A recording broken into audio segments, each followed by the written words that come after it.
Good evening, ladies and gentlemen, boys and girls, people of the Nerdic Pro Podcast. How are we this evening? My name is, as per usual, Bobby effing Salazar. And with me on the line currently, right underneath me, is from ICR 105.7 FM, Tommy Lambert. Tommy, what we say? Hello. Wagwan. And joining us this evening so directly to my right is the one and only Joe Anthony. Directly next to him is the leader of the Farrell family, Lord Stephen Farrell. And underneath Joe and Steve is the one and only, the king of Coture, Mr. Brad O'Brien. And together they make up the Farrell family. Gentlemen, how are we? Good. Yeah, all good. Beautiful. Yeah. Feeling great. Happy to be here. Sweet. Well, I just want to start off by saying thank you all very much for taking the time out of your schedules to be here this evening. Just happy that we can get you all here together. So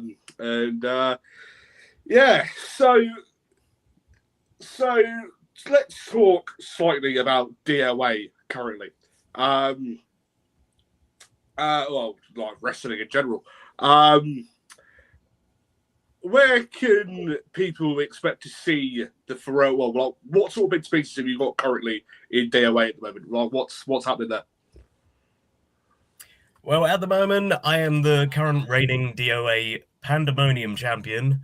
I am on my way to grasping that second heavyweight championship. I've just got to get 5 successful defenses, and I'm on my way back to the top. Yeah, it's a little unknown rule to some fans, is that 5 successful defenses of the Pandemonium Championship gets you a heavyweight championship. It's not been well advertised in the past because no one's actually done it. But obviously, if anyone can do it, it's Brad O'Brien, surely. It's a beefcake of British wrestling, baby. I never actually knew that in terms of the there you go. Title. There you go. Learning well, something every day. So, when was your last heavyweight title reign then, Brad, in DOA? Let's see. So, I won it in December of 2024? Yeah, 2023. Jesus. Yeah, it's been a while. So, yeah, I won it from Hex. Yeah, I won it from Hex. Cashed in the Go for Glory briefcase. And getting the pinfall victory on him. And from then on, I defended my championship against the likes of Richard Holiday, Sean Legacy, who's now in WWE, and anyone who was willing to step up as a fighting champion would.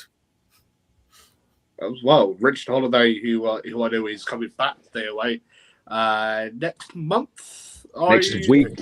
At the end of this month. And obviously, Sean Legacy, obviously in the WWE ID program, I believe now involved in WWE now as well. Like he's now in NXT. Something like that. Now in NXT. Is he? Yeah, just got in. Fair enough. But he's done very well for himself. Fair enough. So, Brad, will you become the next DOA heavyweight champion if you do successfully get 5 successful defenses out of the Pandemonium title? I have no doubt. Let's face it, the current champion, Blegh, is not exactly someone who you want to be screwed with. No, that's true, but I was in a different mindset at the time when I faced him back in Peterborough late last year. I was a bit off, but after all this time, you're bound to have your ups and downs, and well, again, new mindset, new focus, and I'm on my way back up. So his days are numbered. So, Joe and Steve, can you vouch for Brad? Will he become the next DOA heavyweight champion? Oh, absolutely. I have no doubt in my mind that Brad is going to take the DOA heavyweight championship again in the future, whether it be from Blegh or anybody else. Brad O'Brien will have that belt back, and he will bring it back to the Farrell family, and I cannot wait to see it. Thank you, bro. Yeah, he's got that unfinished business, because I think the last title run, I think it was 1 day short of a full year.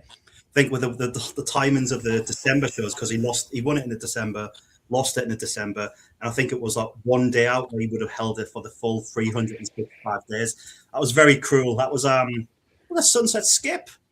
Yeah, not that keeps me up at night or anything. No, unfinished business. It's too right. He needs to win it and maybe go 2 years or something as champion. I think that would be a grand era of Brad O'Brien as champion for 2 years. Yeah, why not?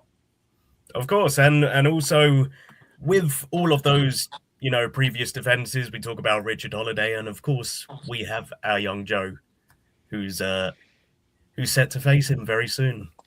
Next week, next Sunday, Joe Anthony and Richard Holiday. It's going to be an interesting one. Biggest match of my career, definitely. Second would have been Charles Crowley, who I also faced in a DOA ring. I'm excited, and I'm going to beat him. I'm confident. I have to beat him. Damn right. Damn right. Yeah, it's going to be a good one. Clash at the Crescent, Peterborough. Let's go. Too right. So, Brad and Steve, will Joe end up walking away victorious when it comes to Richard Holiday, or is Joe going to end up having his arse fed to him? Well, he's done his homework, yeah. I've done my homework. You guys saw my PowerPoint presentation, right? Very good. Really good PowerPoint presentation. I know the signature move. Pure fact right there. Yeah, you can't argue with fact. And realistically, you got to be a little bit switched on in wrestling. And Richard Holiday is a massive name. I am not. Therefore, I know much more about him than he knows about me. So he doesn't know any of my moves, any of my stuff, any of my tactics. I know all of his. So I think I'm going in with the one-up. Good point. Here's a difficult question then. Surely if you put if you keep the freaking in your name, yours is a bigger name than his. It's a lot more letters, surely. All right, Steve, no time for dad jokes. Jesus. Sorry, what were you saying, Tommy? Question is, so you call yourself the next in line. So what if Brad O'Brien wins the heavyweight title and then has to go up against you? What happens then? Well, right now, my focus is the Adrenaline Division Championship. You see that right there behind me? That is the Adrenaline Cup. And although I may have failed in my match against Dylan Slade at the last Fire and the Fens, I am still the prince of the Adrenaline Division. I may not be king yet, but it's coming. And the next time Dylan Slade and I go in the ring together, I will be taking the Adrenaline Division title. Brad will then take the heavyweight title, and we will once again have the gold. Rain on top, baby. Well said. Well, is there any room for the tag team straps? There's always room. I mean, I was going to say, because let's face it, you did end up losing those tag straps to a former member of your family, to Leia Release and her father, Hot Stuff, which I do believe I ended up reffing and ended up getting knocked out in said match. So, if we have to continue talking about it, you'll probably get knocked out again. Well, it wasn't me. Well, it wasn't me who finished the match. So let's put it that way. It was Brandon who decided to sneak his way in. Steve, if I'm not mistaken, didn't actually want Brandon to ref that match. That's true. Very true. Just the fact that how, like being biased towards his family. You know what I mean? So, so if you want to blame anyone, blame Steve there. So, that's nice. I blame Brandon. Yeah. Yes, blame Brandon. I'll go with that. Yes. Yeah. Just don't blame Canada.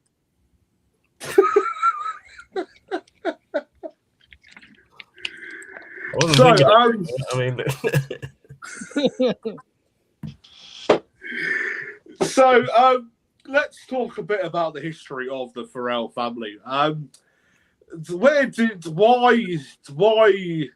Steve Farrell, Joe Anthony, Brad O'Brien, what got you all together as a group to begin with?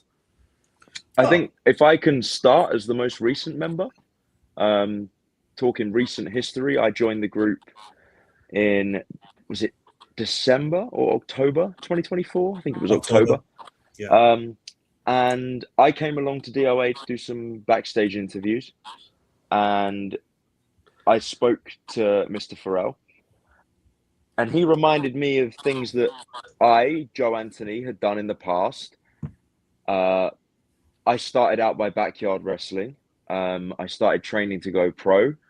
I didn't want to become Joe Anthony. I felt like I was at a point where I'd made peace with leaving him behind. But then the Farrell family came knocking, and it was an offer I couldn't refuse. Becoming the next in line, becoming the next level of Joe Anthony was something I didn't expect, but I definitely needed. And from the moment I first laid my eyes on Steve and Brad together, we had this chemistry. We took out Winston, arguably the biggest person to ever set foot in a DOA ring. He hasn't been back ever since we got our hands on him. And yeah, I think for me, it was a no-brainer. That's fair. I mean, really, I can put majority of the credit, well, of course, to Steve, to Lord Farrell, for bringing us all together, really. But we've had quite a few members in the past. I mean, Steve was originally on a search for his next big tag team, his next big group, and through is it safe to say you had a few unsuccessful tries with other talent, Steve? Yeah, I think I might be wrong. It may have been about 2021 that it all started.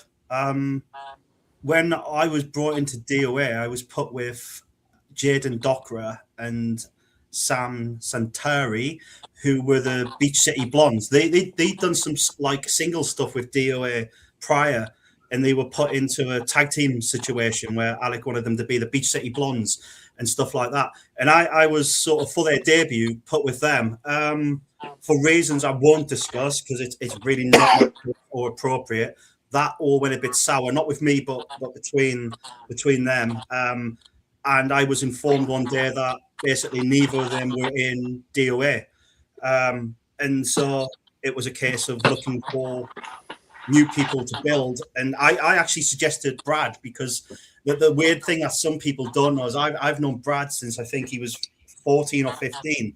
I was in RCWA at the time and house sharing with Kip Sabian, and Kip was doing WAW at the time and Brad was training with him. And WAW, I think it was maybe once a month, did a training weekend.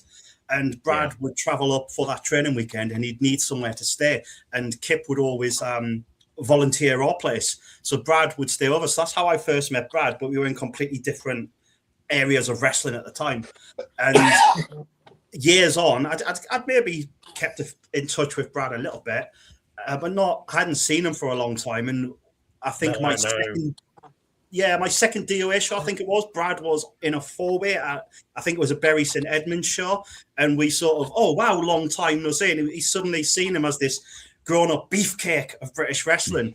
And I just thought his character and everything really fit with what we were doing and suggested it to Alec when we needed someone. And he was sort of, yeah, actually, that would work. And that's how that came about. So it was like a kind of moment of someone I'd known years previously being like bumping into them years later and then being put together. So it really helped that we had this shared history to then have like a good natural chemistry and stuff.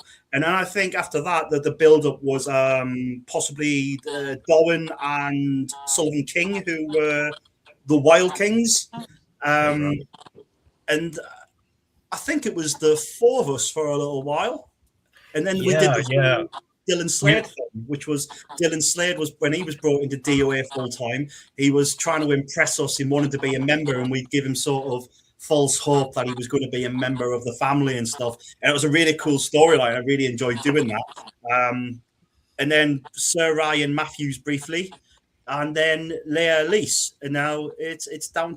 And obviously Joe came along, and it's the three of us, the strong version. The final version, the one probably. that stuck. The one that stuck, yeah. Didn't Dylan Slade lose a match where for the entire year he had to wear a shark costume? That's right. That was I can't remember who the match was against, but he lapped that up. It was brilliant. It went down so well, and he sort of. I think that all started in a match with me actually. It must have been a Beach Ball Mania where I was facing Dylan Slade, and he got thrown out the ring at one point, went under the ring, and suddenly emerged wearing a shark costume. So I think that suddenly became like a stipulation match, which was probably a Pandemonium title match or something like that. And then all of a sudden, he started coming out to the a different version of the Baby Shark music. Baby Shark, yeah.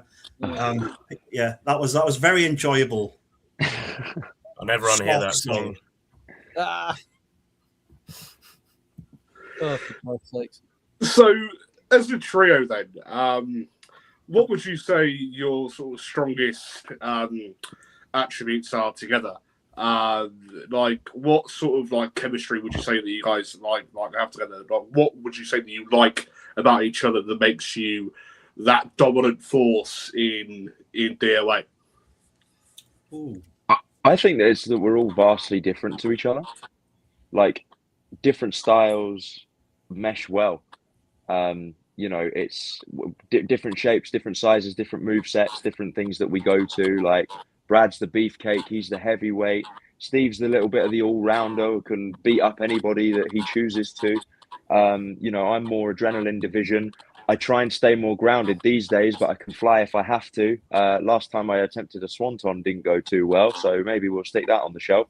But we're all very, very different, which I think helps us gel together. And I think it helps as well. There's no competition between Brad and I. We're in different divisions. He's focused on the heavyweight, I'm focused on the adrenaline, and Steve's focused on making it all happen for everyone involved. So there's no competition. There's no, I'm bigger than you, I'm better than you. We're just all set on our own goals and all set on helping each other get there. And I think that's why it works so well. And really out of context, we really shouldn't work, because I'm not being funny, all different shapes and sizes and even different ages. I mean, Steve's in his 40s, I'm in my 30s, Joe's in his 20s. Like, unless it wasn't for wrestling, we probably wouldn't know each other. We probably wouldn't get on. But through this stable, I mean, I can't say that we were. I mean, Steve and I knew each other from way back, but we've actually become friends, proper friends, and actually hung out more, made the effort to go see each other. Just as recently as Steve's birthday, like we all went to Brighton. We had time of our lives, and just through that bond in wrestling, I don't have that with a lot of people. When this is a career spanning 16 plus years, and a lot of people come and go, and I've had a lot of friends in wrestling, but not all of them have stuck around. So I'm really honored. I'm really glad that we each have this chemistry with each other, and this is probably the most fun I've had in wrestling, at least in a long time. I'd agree with all of that. I firmly believe that when you've got, I think Brad sums it up really nicely with the whole friendship aspect. I think that you can put people together in wrestling or on TV, anything like that, and it might work. But I think when you put people who have got a genuine friendship and connection, you play off each other so well. Like, one of the things I think works really well is that the fact that there's the friendship and you know how each other tick. So it makes it feel quite natural when you're out there or you're in front of the camera doing a segment, because you don't even have to sometimes talk about it. You kind of just, as this like mental thing of, what someone's going to say or someone's going to do, so you know how to play off that. And that's what I mean by the sort of chemistry, and that's what I think that works really well. And I think it's in a really good place. And like Brad, I'm very happy with how things have gone. It's really nice. Well, I'm going to sort of echo what Brad said. Wrestling does bring people together, and like, it makes friendships, and like relationships have started through wrestling. Marriages have happened through wrestling, and what have you. I've met several people who I would consider acquaintances, people who I would consider genuine friends through wrestling. And I think that, obviously, like, yourselves have known each other for quite a while. Do you know what I mean? And it brings people together. Obviously, common interests and like what have you. And Yeah, like I think that quite a few people can say something similar and have had like similar experiences to it. So yeah. So talk us through how you all individually got involved through like in wrestling. Was it something that you all started up as a fan? Was it something that you just discovered one day and then thought, you know, yeah, like I want to do that? Or what was your first you guys' sort of first introduction to the world of pro wrestling? It's going to be an interesting one. Start? It's an interesting one because through 3 different sort of decades, we would have all been exposed to wrestling. Yeah, I'm calling Steve old again. So I think that should be in black and white. Yeah, so I think it's only fair if Steve starts off with this. Yeah. Okay, yeah. I believe. Oh God, I don't even want to name. I get enough of this ageist stuff off these two, especially Joe, who told me my career died in 2001. Naming years is a big thing, but basically, let's just say that the heyday of the WWF as it was then, where some people probably in this weren't even alive at that time. Well, quite a few people, and I stumbled across a friend who had the old Hasbro WWF figures, and it went from there. And I got some of the VHS videos. It all started with Royal Rumble 1990 and my giant panda soft toy and my giant monkey soft toy, reenacting that Royal Rumble in front of the TV, and with a little bow tie, dressed up as Ted DiBiase, the man back then, $1 Million Man. It just went from there. But you got my first camcorder in the 90s, and you'd get what we called then living room wrestling. But my thing was always the TV show aspect, and I'd try and make these. Let me tell you, trying to make a TV show, any TV show with a camcorder on VHS tape before all this modern editing software, there was some interesting methods. It weren't great, but the internet changed everything. In around when people first started getting the internet, whether it was dial-up, yes, dial-up was showing age now, and I found there was people with a common interest in wrestling who were local. One of them people was the Bastard Pack, who lived about 15 minutes from me, and we connected on the old MSN Messenger, and there was the promise of he had a wrestling ring in his garden. Now, for a teenage me or teenage anyone, let's just remember this is completely different times. There's not the access there is now to wrestling schools or wrestling rings or wrestling shows even. Completely different era, completely different time. So the thought of this wrestling ring in this back garden was just, wow, this is great. This is going to be so much better than doing this on the grass or doing this on the sofa. And then I went around PAX, and his wrestling ring was actually the back garden, the lawn, with 4 posts hammered into the ground and chicken wire as ropes. So it was a massive anticlimax, but it resembled more of a ring than what we were used to. And things just went from there. I believe he actually was the first person out of our little group in the Northeast who went to a training school. So he'd come back from the training school, and his strong Geordie accent, he'd be, yeah, man, this is how you land properly. And he would teach everyone what he'd learned, and it just built up from there. And I think it was the mid 2000s we put on we got some funding from a local leisure centre to put on wrestling shows in like Easter holidays, which was meant to be for like local people. And I was trusted with this funding, so hired the ring, and we put the shows on and everything. They were recorded with a live audience, and that was probably the first exposure to sort of live audience and not just doing it in front of your peers. I know that Tim Lee spoke a lot about this on the podcast the other day. He reminded me of some memories I'd maybe forgotten, some good times. But that was the first experience of that, and then it just went from there. And so that's how it all started. It was just watching wrestling on videos, because it wasn't in the UK then.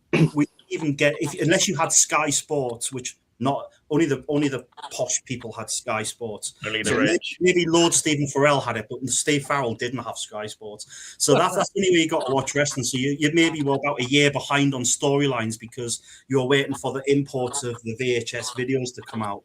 And it just all started from there. It was just mesmerizing. It was always the theatrics of it, the story of it, and stuff like that. And that's what we try to recreate in schoolyards, in living rooms, on the local field, and everything. And then in Pax Ring, it just grew from there. But like I say, completely different times to how someone would maybe start in this day and age, where there's a lot more different areas have professional wrestling schools and stuff. We weren't exposed to all of that. It was a very rare thing back then. I mean, you ask anyone, how do you become a wrestler? Who knows? Now you just say, "Oh, go to this training school." Back then, being a wrestler in front of a live audience was something you couldn't even imagine. You could only imagine it by somehow ending up in America or getting spotted by the right person. It's like, how do people become wrestlers? Oh, let's just fight ourselves. That's it. Mm. Yeah, I was going to say, it's nowadays, obviously compared to, like the late 90s, early 2000s, two completely different generations, isn't it? So, yeah. Sorry? Rub it in. Let's all the age stuff out. I tried my best not to mention years and that, but I think everyone here what year you were born. 90. Tell everyone here, Bobby, what year you were born. What year was I born? 2004, if we're all listening. So, baby. My career I'm only 2002, mate, so I'm not far behind you. Yeah, nice. Baby. Yeah, not that much younger than Christ. Jesus Christ. 10th of November 2004, to be precise, Tommy. So, yeah. So you didn't even have any videotapes? No, I was going to say, probably didn't know what a VHS tape is. Not that I can remember of, no. I had some. Did you? Yeah. You had VHS tapes? Yeah, I had VHS tapes. I used to watch Toy Story and Jungle Book and all stuff like that as a kid. And so did one of your first video cameras have the old tapes in before it was all digital on memory cards? Yeah, my family videos we used to shoot, like Christmases and birthdays. Oh, of course, and stuff, I remember you saying about you got them renovated. Yeah, we had like cassette tapes, and then they got like mini DV tapes or whatever they're called. Yeah, mini DV.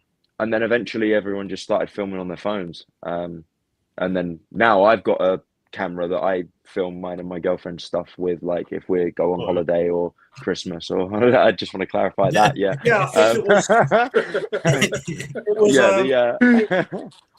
8mm tapes and then mini DV tapes, and then it went to memory card, because I can still remember, I think it was maybe around 2012 when I was producing the RCWA Underground weekly show, and Ash Draven, who was doing it with me, he sort of said, "We've got some funds, we're going to invest in digital." And it was like, what? We're going digital. And I remember it was around then, it was the first camera I'd ever seen where you put a memory card in. And so that changed our whole production. It just made things so much easier. Because with the tapes, you used to have to, when you were transferring it onto a computer, you'd have to sit and watch the full thing while it transferred. Obviously, with a memory card, it's just you click it and it transfers over so much easier. So that was maybe around 2012 or something. I'll never forget. I think it was October last year. I turned up at the Yarmouth venue, and I showed Mr. Joe Anthony one of these, and he'd never seen one in his life. He'd never seen a tape. And he was so astounded as just how all that could get a whole album and then some. Yeah, and it was like the idea of, so I know what they are, right? But I'd never like seen a proper like album in person. So like correct me if I'm wrong, like flipping it round for like the other part of the album, and stuff like that. I was like, this is so cool. Like it's wild. But yeah, Tommy, you're keeping it all alive, mate. No, definitely. So that's good. I approve of that. But yeah, that's the trip down memory lane. So I know that Brad and Joe's story is going to be completely different. It's great. Yeah, go on, Brad. More modern. Well, I wouldn't say that much further off. I mean, it was definitely a progression in terms of getting into the wrestling industry, but I'll start from the very beginning. So when I was 4, my brother put on wrestling for the first time. I think it was on Sky One or something. I remember him putting on wrestling, and I think it was just some sort of replay of, maybe it was a WrestleMania. I remember it being a hardcore match. It might have been the cluster from WrestleMania 2000, maybe. But I remember he watched wrestling for like 2 weeks. And the first week I was like, what's this? I want to watch my cartoons. I want to watch Ed, Ed and Eddie and Dexter's Laboratory. What are you doing? And then it was the second week where it was like, hold on, you got something there. Okay, this is violence. I like this. All right. Yeah. And then he lost interest in it. And then it seemed like the following week we had SmackDown 2, and I was like, all right, this is going to be an addiction, isn't it? So I absolutely fell in love with it from the age of 4. I started looking for schools when I was like 9. I didn't really imagine that there were actually any schools out there, but I was looking for about 4 years before my parents finally found one for me. And I'm lucky enough to have such supportive parents, such a supportive family, because I doubt I'd even be in wrestling right now if it wasn't for them, because they found me this first wrestling school. It was being hosted in Harlow, and it was called British Extreme Championship Wrestling. So they didn't have a wrestling ring, but it was in the upstairs of a gym where they have like the little MMA cages, couple of boxing rings, and the sort of judo mats at the end. So that's where I started learning wrestling. Unfortunately, there was a lack of consistency with how often the training was on, and then the coach had personal issues, so it wasn't able to continue, unfortunately. So then I sort of jumped around from that one to one in Colchester called Best of British Wrestling, which was actually head coaches were Joey Naylor and Ali OK. So I kind of started off with them. Yeah, I sort of started off with them. So it was a real, full circle moment when my first regular booking for DOA was with Ali. So it's weird how things go in wrestling. But again, there was a lack of consistency. Training dates fell through.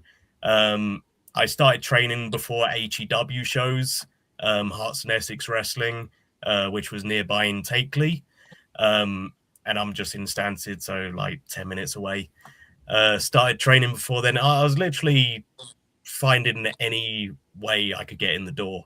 That was age 13 going into 14.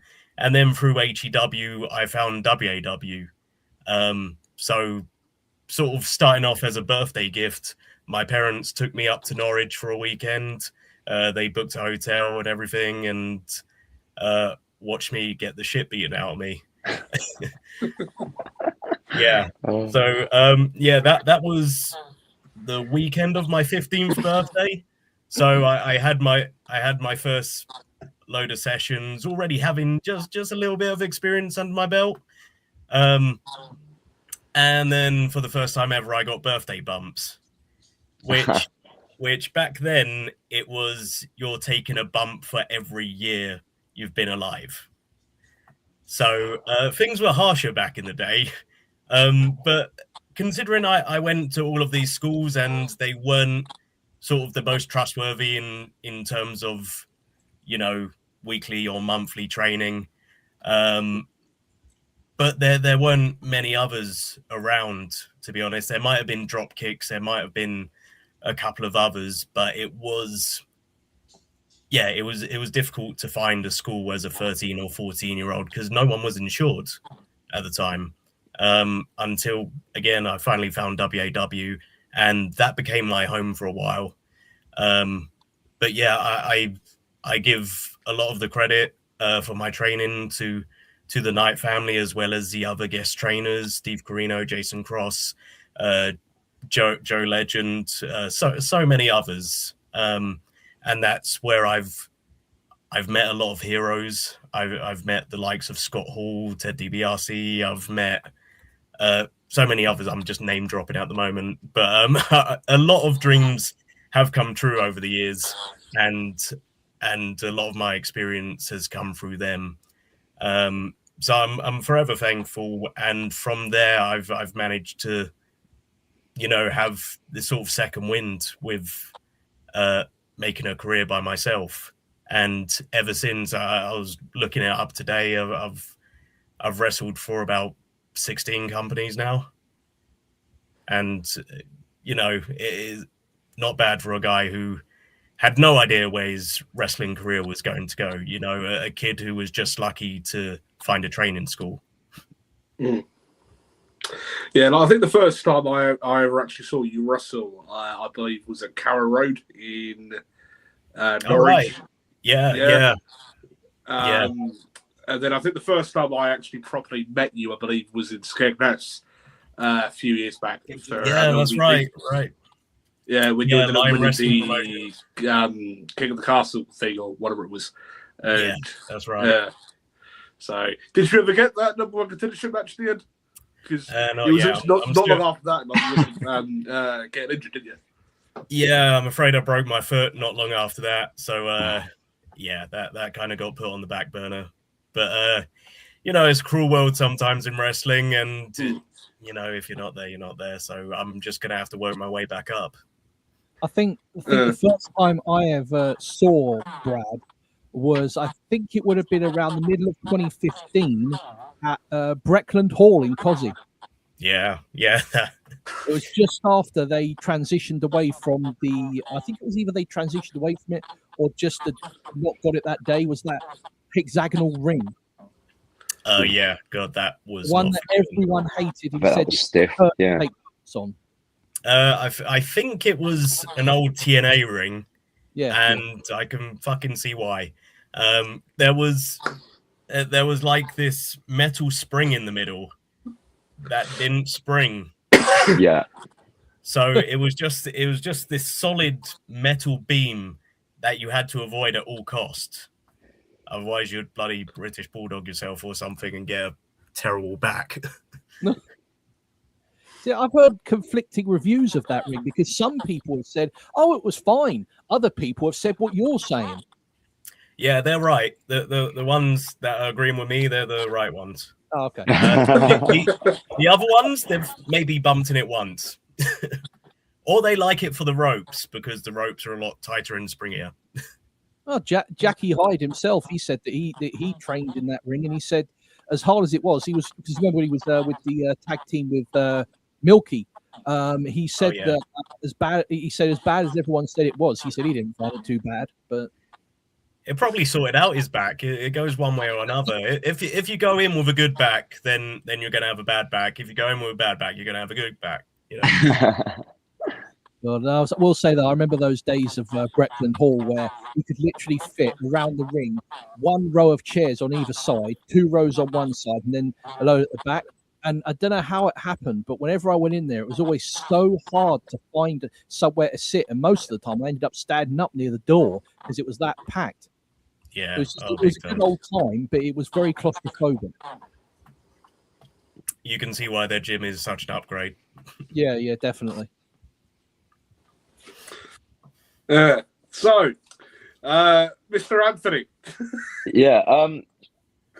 In summary, I mean, I didn't know that wrestling was a real thing. So when I was really young, probably about 8 or 9, no, maybe 7 or 8, something like that. I had a caravan in Caister-on-Sea, so very near Great Yarmouth. It's why I love wrestling in the Great Yarmouth venue, because I spent all of my childhood summers in Great Yarmouth. I had a friend that gave me a couple of wrestling figures. It was a Matt Hardy and what I thought was a Jeff Hardy, or he thought was a Jeff Hardy. It was actually a Sting. But I had these 2 figures and I was like, oh, these are cool. Went to car boot sales and saw rings and stuff, and I thought they were like action men. Like, oh, okay, these are like wrestling toys. Then I got the game on the Wii. I got SmackDown versus Raw 2008, and I was like, "Oh shit! This is the game based on the figures. This is really cool." And then I can't even remember. I must have just been flicking through TV one day and saw that, oh no, the game and the figures are based off of an actual thing that happens like weekly in the real world. And then I was just mind blown and hooked from then on. I always said I loved wrestling. I always used to wrestle my teddy bear in the garden when I was a kid. And then, yeah, it just was one of those things that I always wanted to do. And then when I was about 15, I started a YouTube channel. And me and my best mate, Zach Rowe, started doing like trampoline wrestling videos. And it was just for our own entertainment. But it started to get a little bit of traction, and we were doing storylines, and we had like a WWE replica belt we would fight over, and this, that, and the other. And then I entered a promo competition in 2019 for a popular YouTuber known as Tip Clips. When I won that competition, he used to wrestle for a promotion called War, WAR, in the Midlands. He used to wrestle under the name Skate. So he was basically saying, "Oh, I'll give a match to whoever wins the promo competition, whatever." And he and I ended up winning. We ended up having like a cinematic backyard match. So we did it before WWE started doing like the boneyard stuff and all that. But then, yeah, oh no, I won't. Don't worry. But yeah, like it kind of then got really big, and like my YouTube channel started to get some traction behind it, and people wanted to see more cinematic backyard. So that's what I did. And once I was doing that and really in the swing of it, I was like, do you know what? I'm really enjoying this. I think I actually want to do it. So after having matches against Zach and my mum and all these other cinematic backyard matches that we did, I was like, do you know what? Let's try and figure out a way to go pro. I worked, my first job at the time, I was 16. I worked at Smith's Toys, and one of the people that worked there, boyfriend, was apparently a wrestler. And through that person, I was introduced to that person who wasn't wrestlers are fancy word, is probably paying too much compliments. But their brother-in-law was a wrestler, and I credit him to training me, the criminal Des Bryant. He took me to training. I've jumped ahead, actually. I went to my first training session in 2017. It was the week before, not 2017. I was 17. It was in 2020. It was the week before the first COVID lockdown. And I started training under TJ Rex and Chris Baxter from NBWA. Did the training class in just like an MMA gym, similar to what Brad's setup was like. There was no ring. It was just like mats on the floor. And then, yeah, a week later, COVID hit, and I then couldn't go training for 2 years. But in that time, I got talking to Des. He started helping me find training schools, and we found UBW and the Square One Academy. So as soon as everything opened up and training was a go again, I was 19 at this point. I started training at Square One underneath Justin Feller or Hugo Bloom, Paul Ash, and a couple of other like guest trainers, Ricky Calve, Spike Valentine, people like that. And yeah, I started training then every week. Des would pick me up and take me to training every Sunday. And really, until I passed my driving test and started driving, you know, that was my routine. And yeah, I think it was like late 2022. I made my debut in a Rumble. Had my first singles match early 2023, and then started branching out around 2024. And that's when I came and helped out at a DOA show and held the camera for a whole show.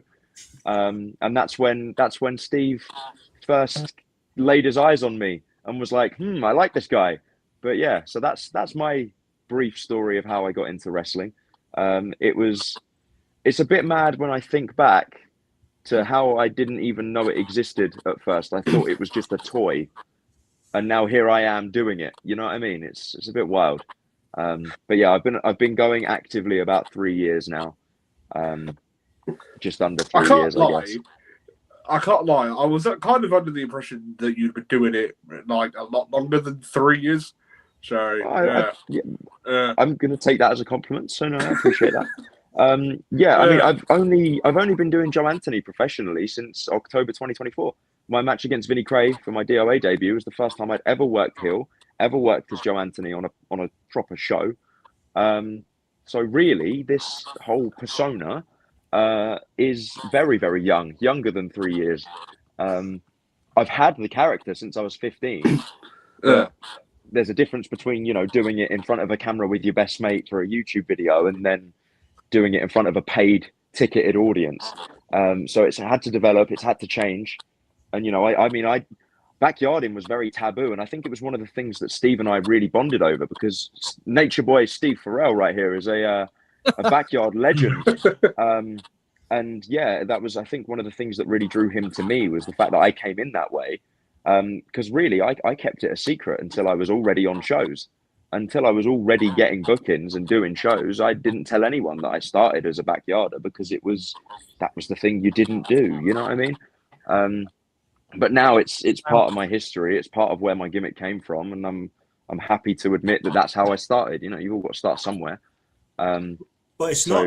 You say taboo, and yeah, I get that. But if you sort of compare now to many years ago, but the amount of people who've made it quite big, who proudly go along with what their roots were, like the amount of people I knew so well who went on to make it big, and that's where they started. But they don't shy away from that. I mean, there was that AEW promo where Will Ospreay mentioned me, was a reference to when he was doing the feud with Pac and stuff like that. But so you got people like Kip, Will, Gav, Flash Morgan Webster, Wild Boar, and all that kind of stuff. They were all different generations through that I saw come through that route and knew very well and wrestled them multiple times. But they don't shy away from it. And it's taboo, because when you think backyard wrestling, I think Tim Lee sort of kind of made reference to this. When you think backyard wrestling, you think of American backyards of people just smashing each other with weapons and doing really dangerous things. And that's because that's what's put on the spotlight. But that's not the backyard I knew. The backyard that we sort of ended up becoming was really well organized events, eventually in wrestling rings with storylines and disqualifications in matches, normal rules. It wasn't all. But then you have the guys who did do the sort of deathmatch stuff, and that's what was associated with. Because we were kind of tricked into that it was maybe around 2004. Some people, again, weren't even born, but there was a documentary that Channel 4 broadcast called Lock Up Your Sons. And this was at the time when the backyard wrestling and the boom era had come out, and they wanted to come to one of our events we were doing in Newport, South Wales. And everyone knew the director was trying to trick them.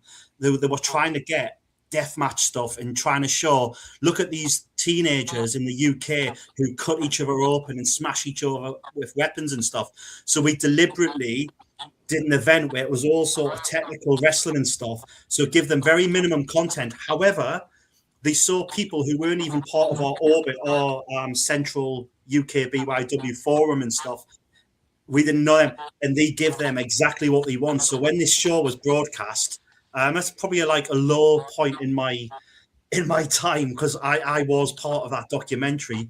So when it was broadcast, it was like, oh my God, can you believe the youth of today? But then the other side was some people just sort of, well, at least they're not like hanging out on street corners, like attacking people and stuff. And then Sky One, I think, from that rode on the bandwagon of that. And they came out to my house to do an interview where they wanted me to basically, I think the show was called Top 20 Most Dangerous TV Moments. That says all you need to know. And so when they got in touch with me and said, would you do some, like an interview segment for this show? I'm thinking, well, what do they want with me? And all he wanted was someone who it was all American clips, but he wanted someone in the UK to describe what was happening. So it would be a bit of the interview on this show and then some of the voiceover. So they showed me clips and I had to describe the moves and stuff. And then my horror, when it went broadcast on Sky One, what they'd done was they'd mixed up my description of moves with the wrong moves. So I think there was a DVD playing, but I was describing a vertical suplex and stuff. And I was just like, oh, well. Oh, no. Like a complete idiot on national TV. Yeah, I think the whole point was it was very taboo. But I think not so much now, because I think people see some of the guys who have made it to the big time. Yeah. and they're very vocal about it and don't sort of shy away from their Yeah. path, which is a good thing. I think it's a good thing.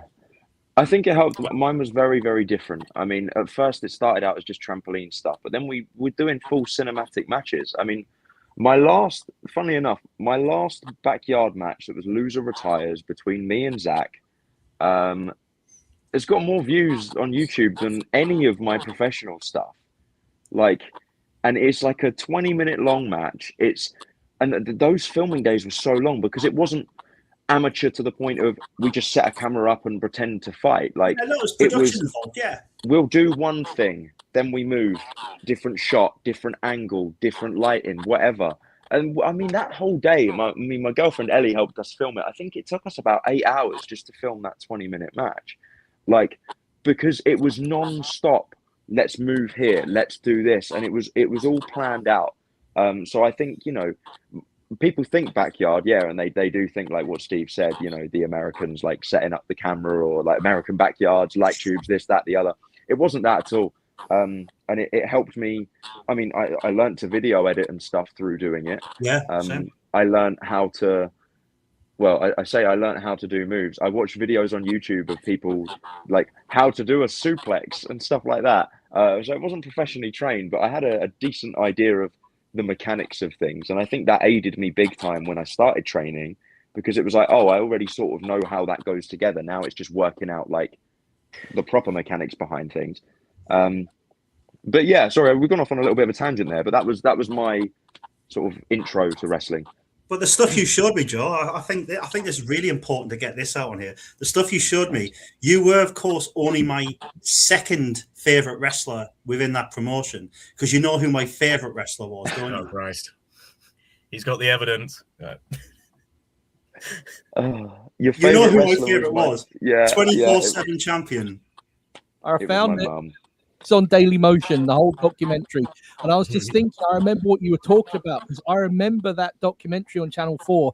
And I remember one of the first things my mother, God rest her soul, said to me. She said, because I recorded it on a video, and she said to me, "You are not fucking doing that." She saw the pasted table, she saw the light tubes, she saw the cages and all that kind of stuff. Like, no, you're going to end up in a body bag. Stop it. Well, the weird thing is, Tommy, about that documentary, I think at the start and throughout, you see some people in Newcastle, and it turned out they lived literally about a 10-minute walk from where I lived, and our paths had never even crossed. It was really because they weren't part of the big national forum that we had. They just kept themselves to themselves. So God knows how they got found, but yeah, it was bad. It was bad. Well, what do you expect? It starts off, the documentary started off with someone opening his shed door and pulling out shopping trolleys and all that kind of thing. Yeah, that's the Newcastle people. And it's like, well, what do you expect people to think? Yeah, it was. If I remember rightly, during that, it was the start of, because I've got to watch this again when we're finished, because I haven't seen this since 2009. But if I remember rightly, it was the start of Dropkicks Academy. It was on that documentary. If I remember right. Because Jimmy Birch, who's in that documentary, he was training, and I think there's a bit of drop kicks in there. Yeah, they show him wrestling training, I think. Okay. It was around 2004, 2005. It was originally broadcast. Okay. Sweet. Well, we've gone off a tangent. Slightly, yeah. Oh, well, it is what it is. So what? We've had a good time. So what would you guys say are the main differences between everything that goes into backyard wrestling compared to everything that goes into pro wrestling? Oh, mate, it's night and day. For me anyway, because ours was so different, and it was in terms of, I mean, I'm going to assume that you guys have seen videos of Undertaker talking about filming the Boneyard match with AJ Styles and how it was a very long shoot. There was lots of cuts, lots of waiting around, lots of this, lots of that. That was exactly what my ones were like. I mean, I think we ended up doing about 5 or 6 cinematic matches, some with me in, some without me in. But it was long. It was really long. It was a whole process. The ones I was in, I would have a bowl of water because my hair would dry out and go like insanely frizzy. And I would have to wet my hair like 10 times per shoot. Just to try and make it look consistent, shot for shot. It was can't have dry hair. That's ungentlemanly. God.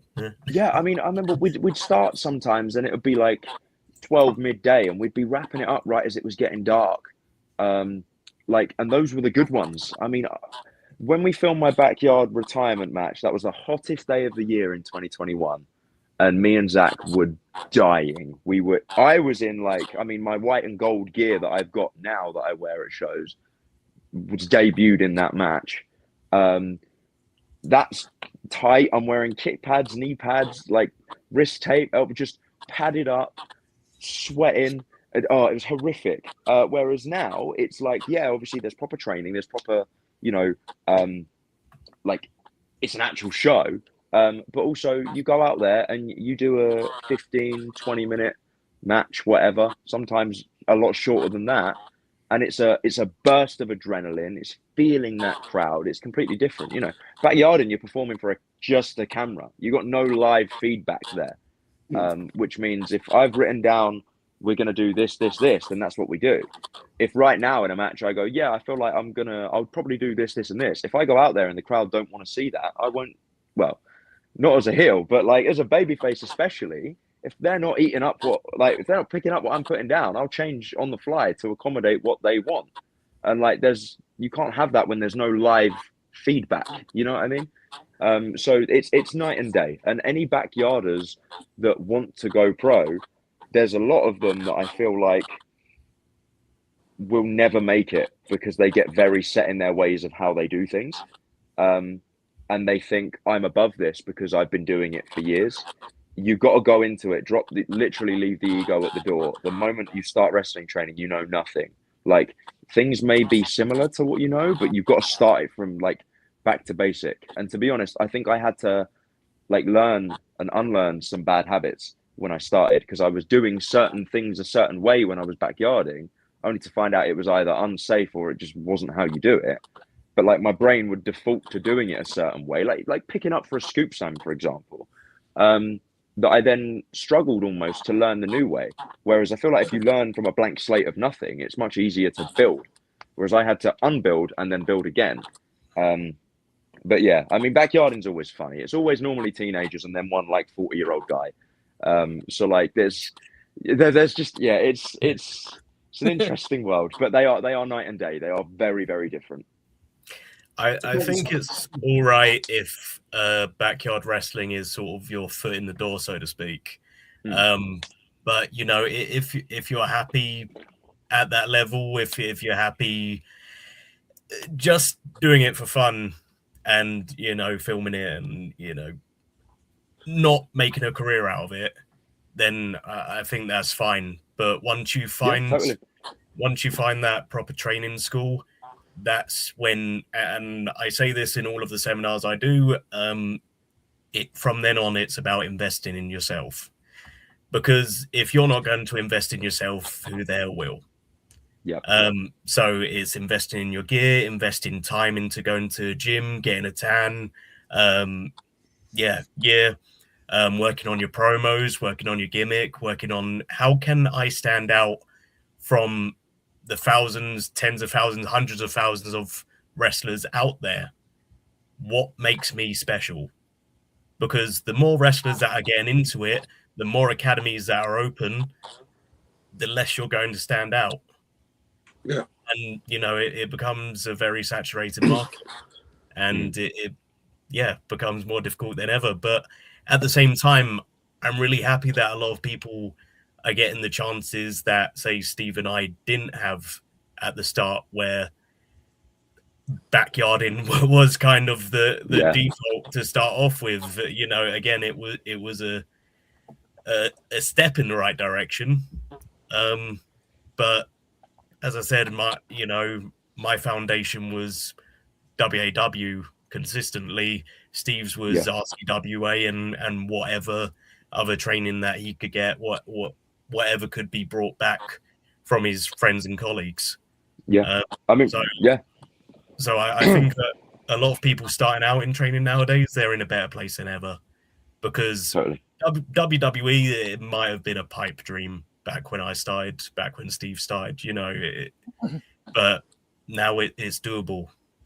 It's very doable. You just have to keep the right perspective. You got to keep the right focus. And I mean, at this point, I try and not take myself too seriously, but at the same time, I'm going to remain professional.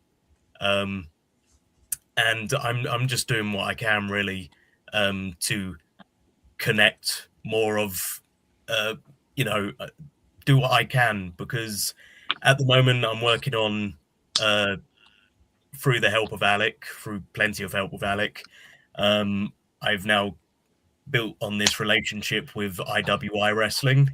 And unfortunately, I'm missing out on DOA next weekend, the doubleheader, but I'm very happy that I'm blessed to be a part of a 3-day tournament, the biggest show ever in Germany. I get to be part of the Emerald Festival. So I'm in the Emerald Cup tournament with Germany's biggest workers, Hector Invictus, for example, and also WWE's Simon Gotch is part of that tournament. So it's an amazing opportunity, but also there is a women's show on the Saturday, which I get to do my first agenting job. So I'm really excited for that.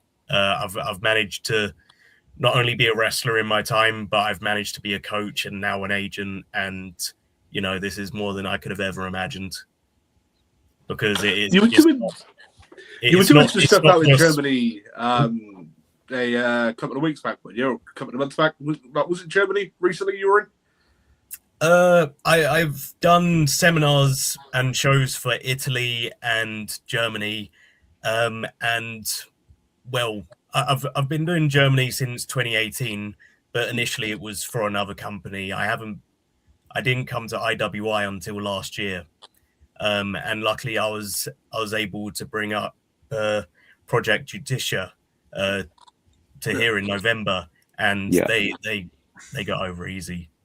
They were amazing. They were great. They were fantastic. They did absolutely great. And I was absolutely chuffed that, I could sort of be that middleman between DOA and IWI to start working out these relationships. And I've got a bit of big news. I'm actually debuting in Portugal next month. For Invicta Wrestling. Again, this is a DOA Invicta relationship. I'm acting as that middleman. I'm going out there on the 24th of April and doing a seminar to start off with, and then I'm doing the show in the evening.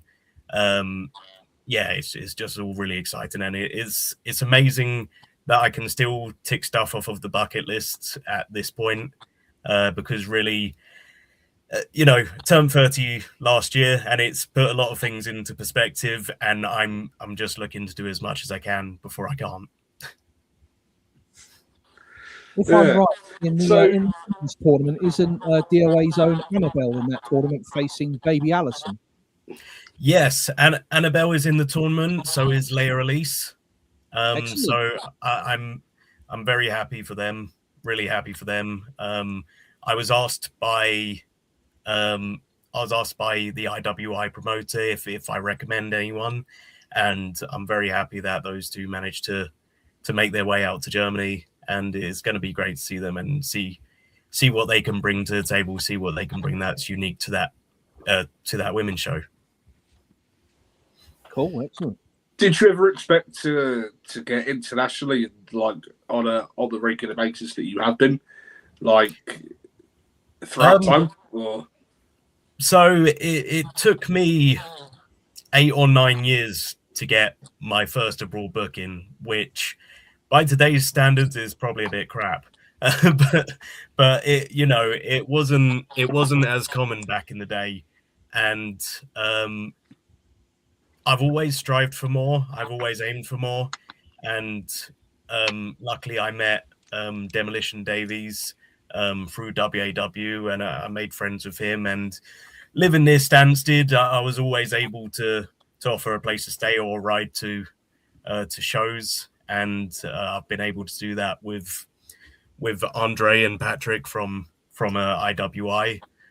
So I've been really fortunate to be able to work out contacts that way, and build more friendships. So it's just kind of worked out perfectly, and that's partly why I haven't moved away from Stansted. But glad to get out of the parents' house at least. But but no, I wasn't going too far.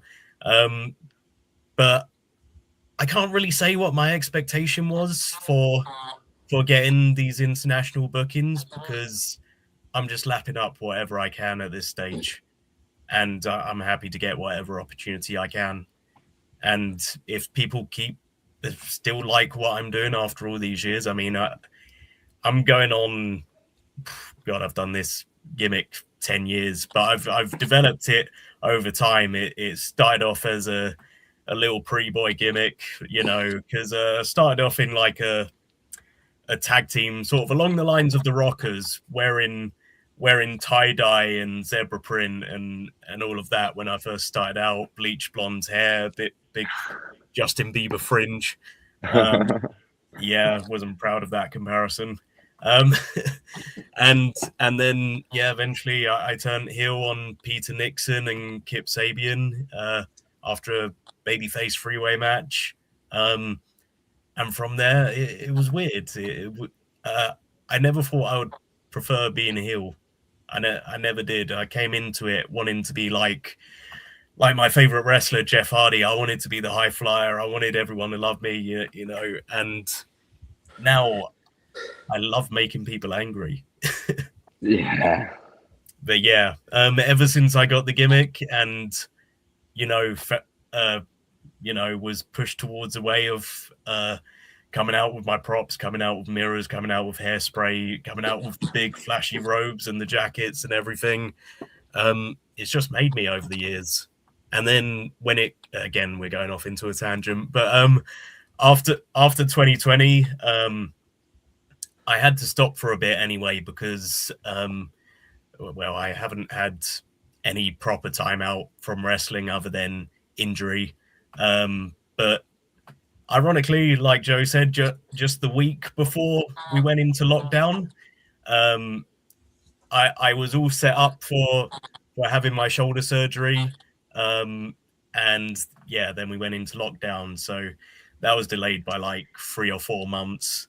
I eventually got my shoulder fixed. I came back in May 2021.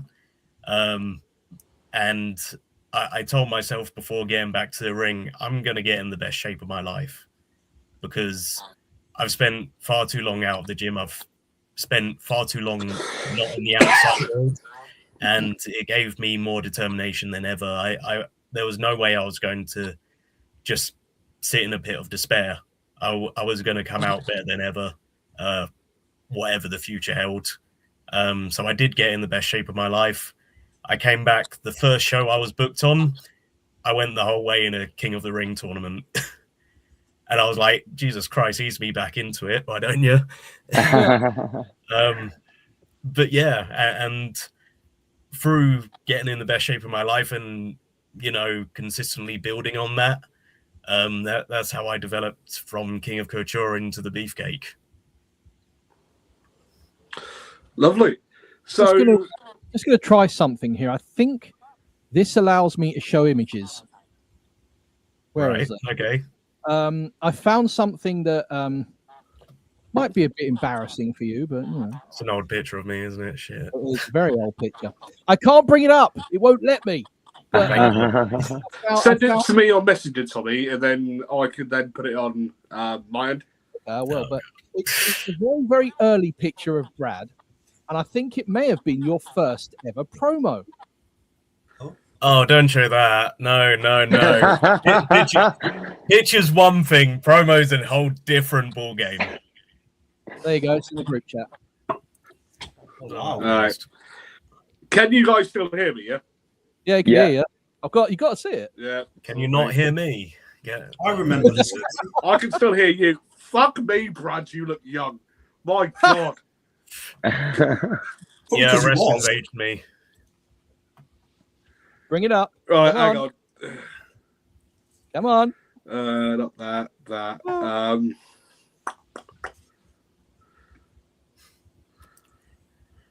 I'm bracing myself. Isn't that Peter Nixon? Anticipation's killing me. That's Peter Mate, Nixon's guy with a knife. racing yourself. Come on. Only I knew how to do it. Right, just chat amongst yourselves for a couple of minutes, and then yeah. Hang on. Jesus Christ, how's your job? I put a spanner in the work now. Steve, you were saying earlier about your favourite JTW backyard wrestler. Who was it? Well, you know who it is. Former but the others 24/7 don't. champion. Who is? Mum. My mum. Whose wrestling name was Mum. What? Oh, she's great. We need another match. You know, we're one apiece. I think you do, yeah. I think you do. I've said for a while. I wonder if I could afford it, I would 100% like hire a ring for like her birthday, and So like you could wrestle her. yeah, or like have her win. There's a battle royal at the end of like a party show, and have my mum win the battle royal at the end and win the belt or something. You know what I mean? Like something funny. But Can I she's get well up for ultimate it. heat and just ruin her birthday? Straight out. Yeah, that'll do. Well, you could always do what you did with Steve and chuck a cake in his face. Hey, I didn't do that. That was It wasn't a that was that- beefcake. Mm, It definitely Yeah, that wasn't. was that rat Dylan Slade. maybe not. Ah, Yeah, it wasn't Joe. That was Joe's cake. Why would he ruin it? Yeah, I that's was true. left holding it, and I was so shocked. I just froze. I'm Yeah, sorry, Steve. yeah. I couldn't I believe was it. just shocked. I was just a I shock. couldn't believe the audacity. That shark-headed muppet. I know, to just ruin a celebration like that, and I thought it was just disrespectful, really. I'll tell you, if I ever get my hands on him again, this time I promise a victory. Do you want me to show the old picture on my phone if it will show up? Because it's not as bad as I thought. I think Is I it was not? I think I was young and hungover. Oh god. There it Yeah. is. I I remember him. I Yeah. remember him. see Yeah, you look mean at about that the fringe. Justin Bieber fringe. Yeah. At that time, weren't you in a tag team? Yeah, the next generation. With Justin Bieber. No, I wish. No, but check out that blonde streak in the middle with the brown sides. Yeah. I'm Looking like- like a shepherd's pie. Yeah. Sexy shepherd's pie. Why? Shepherd's pie turned into beefcake, you know? Oh, there we are. So I went from a pie to a cake, so it's all good. With that hairstyle, at my day job, I had the nickname Pepe, like Pepe Le Pew from Pepe Le Looney Pew. Tunes. You look Yeah, like fucking Tate Sibley from fucking WAW. Christ. Oh God, don't say that. Ouch. Oh, for God's sake. DOA. Oh, DOA shit. Lee. he says he was the drop kick king and he was once the fringe king. Mr. John Ralston. Oh Christ! I think that picture had something to do with his competitiveness. You know, how could you beat that? Oh, I used to put so much got to be glued hairspray. I used to be able to do the Donald Trump where I'd flick it over and it would just go straight back. wasn't that where the chant started, where everyone would always chant "mess his hair up" because you'd always say, "Don't touch my hair." That's kind of how it started out. But no, I was a little fuck boy at the time, you know. Oh, for God's sake. No, I was just remembering something that you said before about how Joe Anthony first started in DOA, and I remember the promo video that Steve made saying, "You need to ditch the mask. We need Joe Anthony." And then Joe Anthony was all like, "No, I'm not sure I can." But now look at it. Look how far it's coming. It worked. Yeah, I know. What mask? Like, yeah, it's worked out for the better for me. And I always thought working a babyface, which I've done at other places, completely different look. I always thought that would be it, and that was my bread and butter. But I am just enjoying being Joe Anthony so much more, and the ideas are flowing so much better. I've got a much healthier relationship with wrestling this year. I feel like last year I was in a bit of a tough spot with it all, and yeah, I'm just having so much fun right now, and I think a lot of that is because I am being Joe Anthony, and you know. I'm hoping that soon we're going to be branching it out. I'm doing Joe Anthony at DOA. I'm also doing it at Win Wrestling in Northampton. Hopefully this year we can go to some more places with it. Yeah, we'll see. The future's looking bright. Isn't it the Joe Anthony invitation? For when? For Win? I think so, yeah. I remember seeing the graphic. It was the yes. Joe Anthony Invitational. It was. That was yesterday. And I beat Riley Tessa in a singles match, so that was a good time. Still victorious. That was Win in Daventry. Yeah, always a fun time down at Win. But yeah, hopefully we can start really, cementing this year as being the year of the next in line by picking up a victory over Richard Holiday. Because if you told me a year ago I'd be facing him, I would never have believed you. Are you scared? Are you scared of his signature move? No, I've trained for it. At the end of the promo video, you can see I've trained for it. I know what's coming. Yes. He got a cup. Do you know what? I'm gonna have some words, I think, with whatever referee has my match, to find out whether or not that is a foreign object and could indeed get me disqualified, because it may be a viable option. But we'll just have to wait and see. Next week, I don't know what the plan is. I don't know where we're on the card. But Holiday, Anthony, yeah, it's gonna be a good time. I'm excited. I'm nervous but excited. And yeah, it's that venue, I think, is enough to put nerves in wrestlers. I love that place. Love it. You feel like you're coming out on Monday Night Raw. It's the best thing in the world. And really good attendance figures as well. Really good. Yeah, you were all welcome for the house. So yeah, it's it's a brilliant venue, and especially now that obviously DOA is on the Extreme channel every Saturday at 4 p.m. Seeing that on TV, I mean, that catches the eye. If you're just flicking through, you see that venue and you go, "What is this?" And you stick around, hopefully. So yeah, it's fantastic venue, fantastic wrestlers, fantastic show. DOA is very much on the up. I must say, I'm glad to be missing out from it. Yeah, especially with Peterborough, and I mean, you gotta love the Bury venue as well, because it is always an amazing atmosphere. It's not the biggest place, but it's always packed out and everyone wants to have fun. I will never forget that place with you and the border toss over the top rope. What's that? I remember that place, Bury, with you getting the border toss over the top rope. Yeah, Christ, yeah. Leave the memories alone, Tommy. We've had some good memories in that place. In Bury, because funnily enough, it was a year ago today where I actually first refed for DOA in that community centre in Bury. Yes. And pretty decent event. So yeah. That means I didn't even realise. That means it's a year ago today that we defeated Exodus.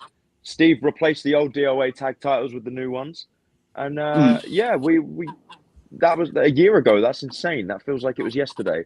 So yeah, well, that was a great time. I think that was my first Joe Anthony main event as well. So I've got good memories of that place. That was really a lot of fun. Like with Steve getting handcuffed in the front row. I remember that one. I don't. That must have been before my time. It was very kinky, yeah. Tell them what Big that was. Bald man attached to you, yeah. Tell them what that was all about, Steve. I think Brad summed it up. I had a big bald man attached to me, yeah. A wrestler or a fan? It was BG Williams, yeah, BG Williams, yeah. I remember. But going off of Joe's point, sorry, I again. But yeah, with Joe saying about Steve replacing a championship there, I have a championship replacement of my own. Whether I'm going to unveil it next week while I'm abroad, or whether I do it in person in DOA, I have a fitting replacement for the DOA Pandemonium Championship. No. A brand new, beautified DOA Pandemonium Championship. Very much beautified, definitely. It is. It's a gorgeous title. Yeah, only these two have seen it. Yeah, it's very nice. Nice. I don't even know why you'd want the five wins and the heavyweight title. That thing you got there is a beauty. Yeah, just keep that. Yeah. Well, I'm keeping it. Yeah. Look at this. That's Look the at this in the chat. DOA himself. I believe this must be Alec. Here we are. Book the man. Oh yeah. Is there a chat? Good job. The handcuffs were good job. The handcuffs were of a good quality for BG. Well, he's being sarcastic, of course, because if I remember correctly, the handcuffs broke. I think that's what that's a reference to. I'm pretty sure it's a good few years ago now, but I'm sure they broke. And there was a part where he had to get in the ring for some reason, and he was actually having to hold the handcuffs closed because it was just like, well, I'm not actually attached to him right now.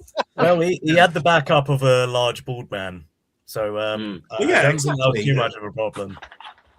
That's always a bonus, but yeah, that was interesting. That was very interesting. So Bookman's also put they were not big enough for his giant wrist. That was it. Yeah, that's right. That's brought it all back. He couldn't actually close them. His your hench fists. Is very well. Hench biceps on each of them. Can only imagine the workouts. God, Jesus Christ. Was one bigger than the other? Yeah, is it right or left? No, sorry. Sorry. Really. Fun. Crying out now. Yeah, he's gone again. Right, now then, let's get back on track. Now then, children. Right. So what sort of advice have you guys got for those watching this podcast who are very, very new to the business or would like to get involved with wrestling? What's the sort of best advice that you can give to anyone who's sort of seeking to become the next in line, as Joe says? Well, they can wait, is my advice, because I am the next in line. But no, in all seriousness, my advice would be, I feel like wrestling has become one of those things that's so insanely accessible nowadays, which is a massive positive, but it does come with some caveats. And one of the ones I've found through personal experience is a lot of the unwritten rules, I guess you could say, or respecting the business, a lot of those things have gone out the window slightly. So my advice would be, do your research before you start training. There is no reason at all why you should turn up to your first day of training wearing jeans. And like, you know, there's certain things. I'll give a shout out. I mean, I say shout out, they're 10 times bigger than I am. Damian Slater, the Australian wrestler, has so many YouTube videos talking about first day of training, what to expect, what to do, going over things. There is so much content out there right now that you can watch and digest as a wrestler, but also as someone that one day wants to be, to give yourself a leg up. You know, I can't remember the last time I saw a trainee get in the ring and wipe their feet on the apron. And again, I'm quite old school coded. So for me, that's something that I will bring up and I will say to them, look, you should be doing this.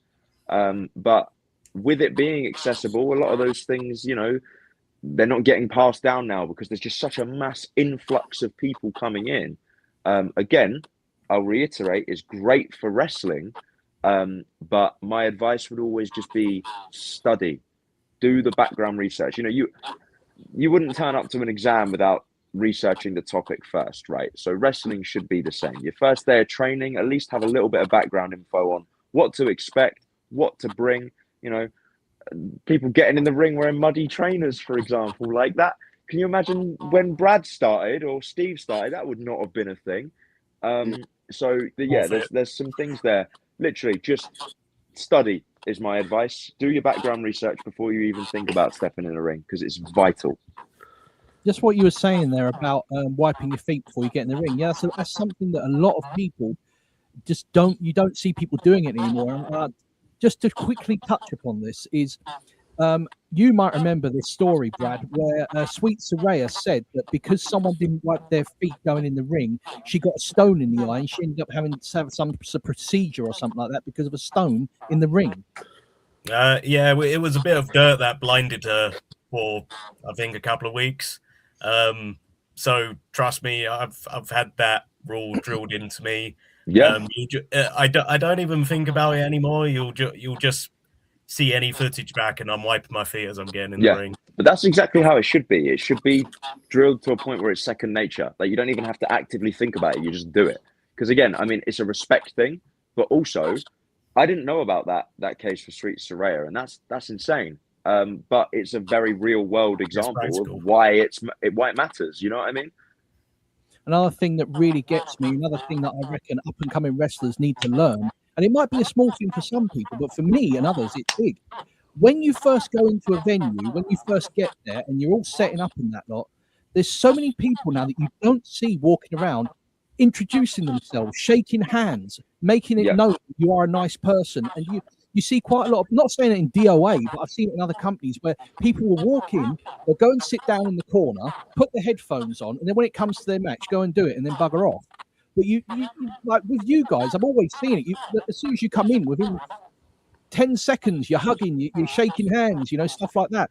And it's just etiquette for me that, you should at least introduce yourself.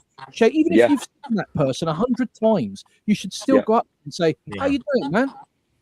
At the end of the day, we're all in the same boat. We're all putting on a show together and we all want to support each other. So if you're not doing that, there's not really a place for you. You know what I mean?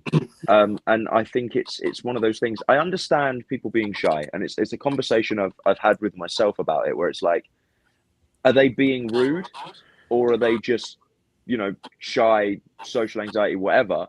So I will always make the effort now. Like, whether they do or not is out the question, because I will always make sure that I have at least introduced myself to them.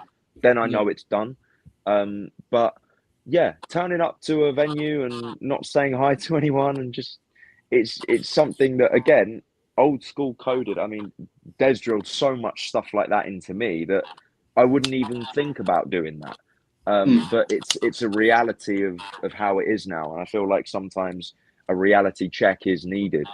I think that's some really good points and advice. But if I'm want to give one bit of advice, and it's completely the opposite way to that kind of thing, I would just tell people to enjoy the journey and don't focus too much on the end destination, because I've seen so many people, I'm not going to name names, who have been around in wrestling for a while and haven't enjoyed a single minute of it simply because they're not where they want to be in terms of the big time. But the fact is, when you start wrestling, when you watch wrestling and you get into wrestling, it's for the actual wrestling. It's not because, I want to be rich or anything like that.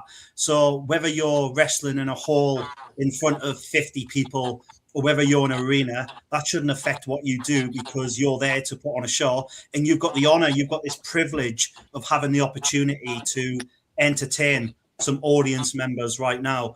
And some people just miss the entire journey because they're so fixated on, I want to be in the WWE. And then they look back because they never got to the WWE or AEW or one of the big federations and think, you know what? I wish now that I had actually appreciated every event I was a part of, making the most of that event that I'm a part of, because, well, what a waste that was. So yeah, enjoy the journey. The journey is sometimes the best part. Why wouldn't you enjoy it just because you're fixated on the end part? Any event that you're part of, you should be putting your all into, because at the end of the day, there's audience members out there, them people who are coming along to shows, they're putting their hard-earned money to come and watch those people perform. So you shouldn't just shy away from that. because they're not a WWE audience, you should be giving your all and doing your best to entertain those people because they're the people who are paying to watch you. So yeah, that's my advice. Mine's not far off Steve's, to be honest. I was going down the same route because, well, I'm one of the people who once was at a low point in my life, and Steve was one of the people who put me onto that perspective. A lot of things had happened in my personal life, and I to some extent fell out of love with wrestling. And it's because I wasn't getting those opportunities. It's because I wasn't going to WWE. It's because I wasn't going to AEW. It's because I felt like I dug myself into a rut. But he really showed me the way to... I mean, this is all coming to my advice, which is just to love it. Just, as he said, love the journey. Because... like I said, when I came out of lockdown and I was going on these bodybuilder diets, I was working out nonstop, doing at least 5 days a week. I was wearing myself out. I was working day and night as well. On top of that, I was doing my shows on the weekends. I was completely burning myself out, and it wasn't just burning me out; it was burning everyone else around me out. And things just toppled over in my personal life. And Steve was one of the main people who picked me back up, as well as my family. And that's why I owe a lot to Steve. And also to my partner Tash, because Steve was able to talk to me at my lowest times, and through that, I started getting the motivation to go out and live life again. And this is where I started being a bit more outgoing, and I tried the dating app thing, for example, and I ended up finding Tash through quite an obscure one. It was to do with like music taste. But funnily enough, when I found her profile, I found likes cosplay, likes this music, wrestling. All right. So literally my first message was, I would be an absolute idiot not to message you because your profile is a 10 out of 10 right now. But I've found a new love for wrestling, and like I said, that second wind in wrestling, because of Steve, because of Joe, because of the people who are closest to me in wrestling, Peter Nixon being one of them. And, there are so many others, too many to name. But also Tash, because she also has a love for wrestling, and she has an understanding for the wrestling lifestyle as well. Because she used to train for it herself until injuries, physical reasons. But now with her art, she's managing to design all of my merchandise. My merchandise has, kicked up a whole new level, and we're taking advantage of that as the Farrell family as well. She's done absolutely amazing. So it's amazing when you find a partner who understands what you do, understands that there are going to be evenings where I'm going to the gym instead of coming straight home and seeing her. There are reasons, that I'm not going to be there all the time, but she's going to try and be there for me when I can't be there all the time as well, because life is less of a balance now. It's less of a balancing act because I've got her to support me as well. And, a lot of those previous long journeys to shows, I've at least got her coming along for the ride. So that's really helped with my second wind. But yeah, overall, in summary, my advice is to love it, because there's enough stress in life. You don't need all that pressure on you for something that you love. Why would you go to a normal day job for 8 to 12 hours for somebody else's passion and dedication and then not work on your own outside of it? Yeah. No. I want to sort of echo what you said a bit earlier, Brad. You know, there's literally thousands, hundreds of thousands of wrestlers throughout the world now. Not everyone's going to make it to the big leagues. Do you know what I mean? Like, there's only so much that people physically can watch and can physically work for, you know, companies like WWE, TNA, AEW, New Japan, Noah, whatever, right? You know, so unfortunately, not every football player is going to play for the Premier League. Not every baseball player is going to play for, you know, like the big like clubs in baseball or like whatever. Do you know what I mean? You know, and it's the same with wrestling. Do you know what I mean? You know, so yeah, I've come across several people that think. Don't get me wrong. You know, some really good talent who I do think should be booked a lot more regularly. However, they've got the ego of there's no one better than them, and they have that attitude as well.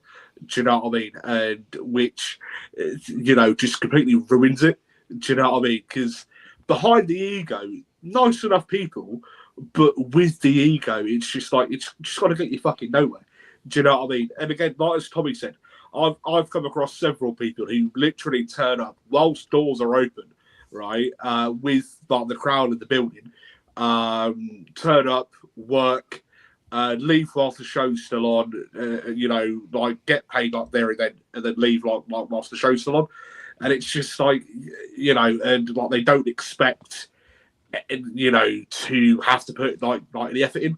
Do you know what I mean? And you know, it's like just people like that, you know, annoy me. And yeah, so you turn up, you help put the chairs out, even if you've been wrestling for 15, 16 years. You help put the chairs out, you help put the ring together, etc., etc. I mean, look at referee Charles Robinson. He's been with WWE for as long as I can remember, and every single show he still vacuums the ring. He still puts the ring together. He knows. He's just got, you know, even though he's been going for all them years, you still help. You still contribute instead of just turn up, do your match and bugger off. I mean, obviously, if there are times, and I've seen it myself over the time I've been with DOA, there are some people who have got, say, prior commitments, so they're put on first, and then it's like something like, oh, I've really got to get going. That's understandable. But when there's someone who just turns up, does their match, buggers off without any good reason, it does annoy me as well. Unfortunately, though, Tommy, I find that wrestling, for some reason, there is so much ego and, to an extent, a lot of selfish people. And I never understand that attitude, because the way I see it is that if we all pull together and pull on a good show, everyone's winning. The promoter's winning, the fans are winning, each wrestler who's been part of that show, whether it's a small contribution, whether you're the camera guy, whether you're the referee, whether you're the wrestler, every little cog there has to tick to make this show successful. So I don't understand anyone who ever looks at it as themselves, because that individual is one small part of a much bigger thing, and everyone has to pull together in order for it. And it just goes the reason I hate it when I see people standing behind a curtain, maybe watching a match, slagging the two people off. And it's like, no, I come from a background of where you encourage each other. You want to see those two people, but unfortunately, there's some fragile egos around who see someone doing well as a threat to them. And therefore, this just escalates into this attitude. But it makes no sense to me. We all win as a team, we lose as a team, and all that kind of stuff. And we need to everyone should always pull together, because it makes for the best possible show. And you're not going to benefit any more than that. You're not going to benefit because there's two guys out there who aren't putting on a good match, and then you sort of stick the knife in kind of thing. I just don't get that attitude. And there is, sadly, some people like that. Just about being a team player. You know, if the promotion wins, we all win. Let's look at the last Yarmouth DOA show, right?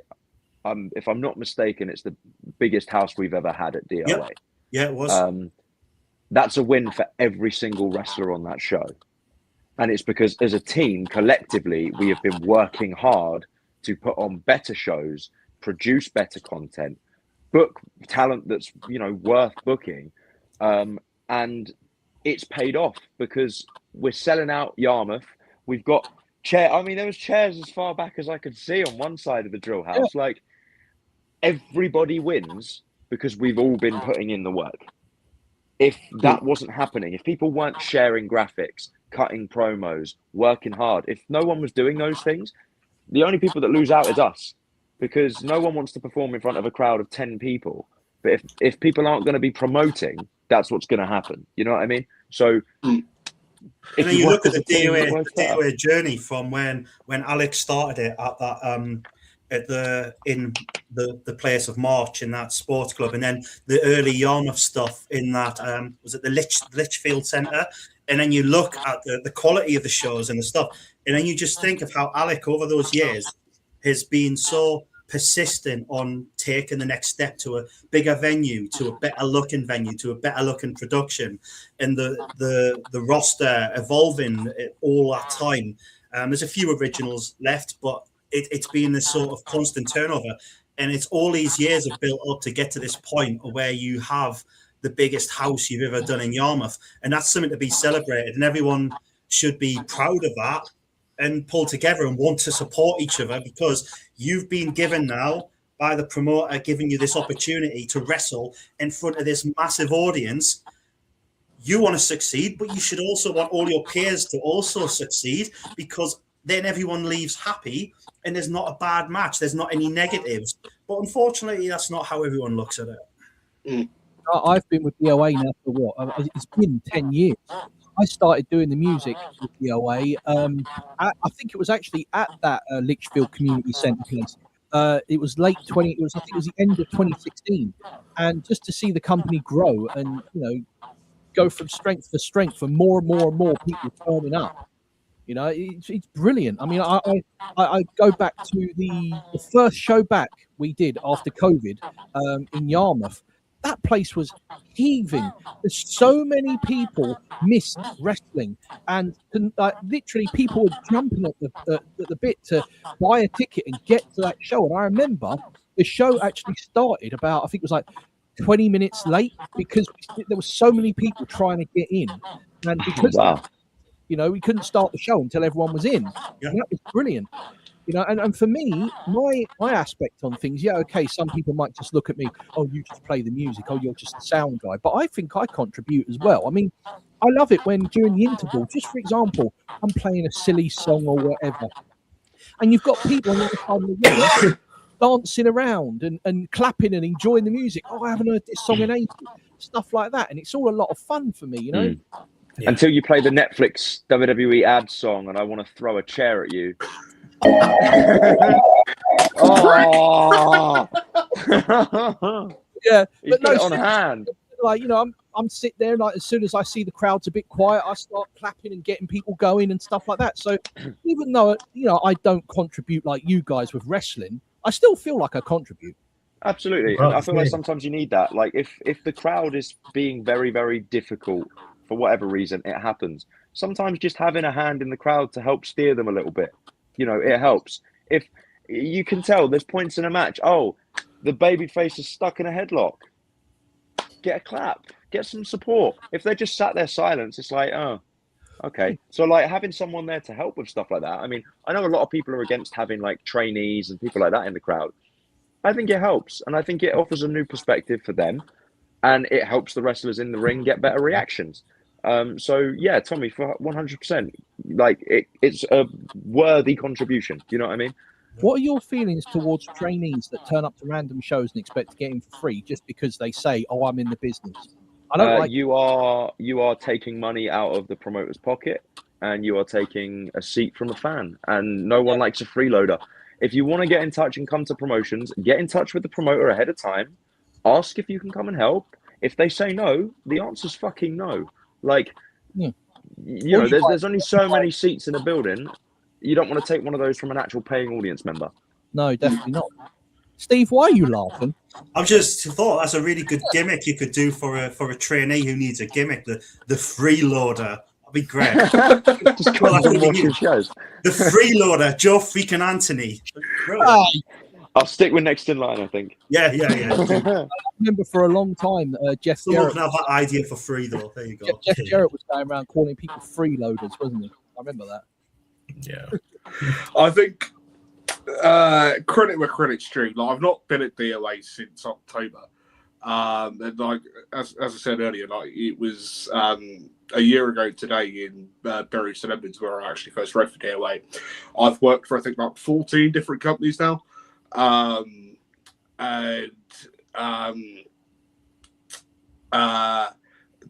has always been like one of my favourite companies like to go work for. Do you know what I mean? What the fuck are you pointing at? Look at the chat. Oh, brilliant. This is Richie.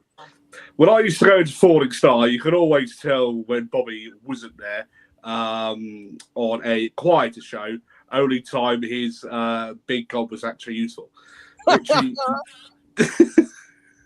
Brilliant. Well, at least that's some sort of compliment that I'm getting tonight. So, yeah. Bring Bobby back. like as I said, you know, DOA's been like one of my favourite places to work for, and you know, because again, it's just like a strong community of people there. Do you know what I mean? You know, and like from my experiences at DOA, like you don't get the bitchiness there. Do you know what I mean? And yeah, so, but yeah, so just sort of like wrapping tonight up. What have you guys like got to add onto the end of this podcast, and where can people find you guys on social media if people are wanting to follow you on various social media platforms? Steve by Telegram. No, you got a pigeon courier, please. No, okay, fair. Well, I'll start this one off because it's a list. So you can find me on Instagram at King of Coture. You can find me on Facebook, Brad O'Brien, both my and my friend page. You can find me on X at King of Coture as well, and YouTube at Brad O'Brien. Also TikTok at Brad O'Brien. Christ. Steve. Remember to spell it properly, though. Yeah, it's an E, not an A. Yeah, that one. Yeah, yes. O'Brien. Yeah. But also considering where people can see me. So we've got IWI Wrestling the next weekend, the 3-day Emerald Festival. The following weekend, I'm doing WrestleForce on the Saturday and Sunday in Whittam and Harlow. The following weekend, it is DOA in Great Yarmouth for doubleheader day. Jesus Christ, on the 11th of April. And yeah, then I'll be Portugal at the end on the 24th of April. Busy old schedule for you, Brad. Right, so I'm not going to make it. Oh, you love it, really. You do love it. I know you do. I do. My body, not so much. Go on then, Steve. Yes. So, you want to make contact? I have a PO box address. Send me a letter, and I will. What is it? PO box. I'll post that down there. Just send me a letter. And I'll try and get back to you. Yeah, that's Morse code. Video messages on Betamax. I do have a wrestling Instagram account, just like in Lord Stephen Farrell. I've not got all these fancy things, but to see me, I'm a bit of an exclusive boy when it comes to wrestling. I've always felt that way.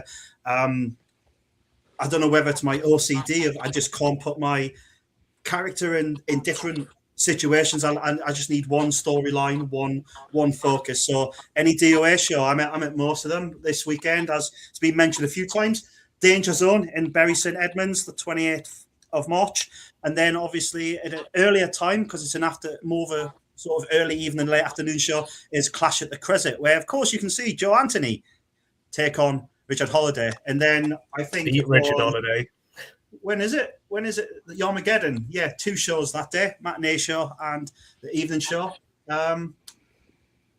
On the 11th of April, as Brad has mentioned, so that'll be good. And I think there's most, like at least once a month, apart from maybe, is it September, we all go to hibernate for a bit. It's needed. Pretty much, yeah. I believe there is one in September this year, though. I can't remember the exact date, but I do believe there is one. Or is it November or October? No, October's anniversary show. So there normally is a month, I think, where there's no DOA, and that is. It's usually January. Oh no, I know January because that's obviously hibernation season as well. But there's normally a month later in the year, but maybe not this year. Just keep your eyes peeled on the DOA socials. Go on then, Joe. As for me, so if you want to find me on Instagram, it's at Joe freaking Anthony. If you want to book me, you can email me at joeanthonyjtw@gmail.com. On YouTube and TikTok, I am Joe Talks Wrestling. And then on X, I don't use it, but it's Joe_Anthony_PW. Those are all of my... What was the address to book you, sorry? joeanthonyjtw@gmail.com. I'm about to receive like a Rickroll or something, aren't I? What's a more dated meme? I don't know. Something from Steve's age. That monkey drinking its own pee and Austin Powers. There you go. That'll do. But yeah, also in regards to seeing me, of course, biggest match of my career this Sunday, the Crescent Theatre, Joe Anthony versus Richard Holiday. I've got April the 11th for Yarmageddon? It is. Yep. Yeah, at the Drill House. And then I haven't appeared for these promotions in this capacity, but I will also shout out UBW, Ultimate British Wrestling, and Sacrifice Pro Wrestling. They've got some shows coming up soon. Might be worth watching those too. I don't know. But yeah, that's the best from me. And Win Wrestling, of course. I had one with them literally yesterday. And I'm enjoying beating up all of their trainees. So that's good. You're at United Wrestling as well soon, aren't you? No, I'm not. No? I'm not at United, no. Special shout out to Wet Cake. Yes, Wet Cake Pro Wrestling. It's the best over 18s stupid comedy wrestling show in the world. If you want psychology, don't go there. If you want the feeling of what the bloody hell is going on, yeah. I mean, most recently, I mean, a good friend of mine, definitely not me, recently was a bit of a stone cold ET. So yeah, you know, you can catch whatever you want to see at Wet Cake.